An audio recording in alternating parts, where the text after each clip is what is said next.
అందరికీ నమస్కారం. ఇవాళ ఎన్ఎస్యుఐ ఆధ్వర్యంలో drug awareness campaign, anti drug soldier చేయడానికి ఒక క్యాంపెయిన్ పెట్టడం జరిగింది. 1000 స్టూడెంట్స్ ఎన్ఎస్యుఐ వాళ్ళు మన ఎమ్మెల్సీ బల్మూరి వెంకట్ గారి ఆధ్వర్యంలో ఈ క్యాంపెయిన్ ఆర్గనైజ్ చేయడం జరిగింది. ఇక్కడ వచ్చి స్టూడెంట్స్ అందరికీ ఈ యొక్క డ్రగ్స్ వల్ల వచ్చే నష్టాలు కానివ్వండి, దానివల్ల ఎటువంటి వాళ్ళ ఫ్యామిలీ పైన కానివ్వండి, వాళ్ళ యొక్క రిలేషన్స్ పైన ఎటువంటి ఇబ్బందులు గురవుతారో అవన్నీ వాళ్ళకి ఎక్స్ప్లెయిన్ చేయడం జరిగింది. అట్లానే వాళ్ళందరూ కూడా ప్లెడ్జ్ కూడా తీసుకోవడం జరిగింది.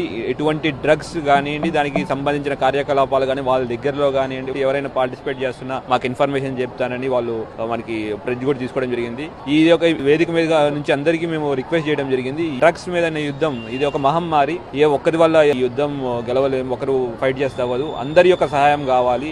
దానికోసమే ఇట్లా స్టూడెంట్స్ అందరినీ మేము రీచ్ అవడం చేయడం జరిగింది. దాంట్లో భాగంగా ఎన్ఎస్యుఐ వాళ్ళే వచ్చి సార్ మేము కూడా మా వంతు సహాయం అంటూ స్టూడెంట్స్ ని గ్యాదర్ చేసి వాళ్ళని అడ్రస్ చేయమని కోరారు. దానికోసం ఇట్లా ఈ ఈవెంట్ ఆర్గనైజ్ చేసినందుకు ఎన్ఎస్యు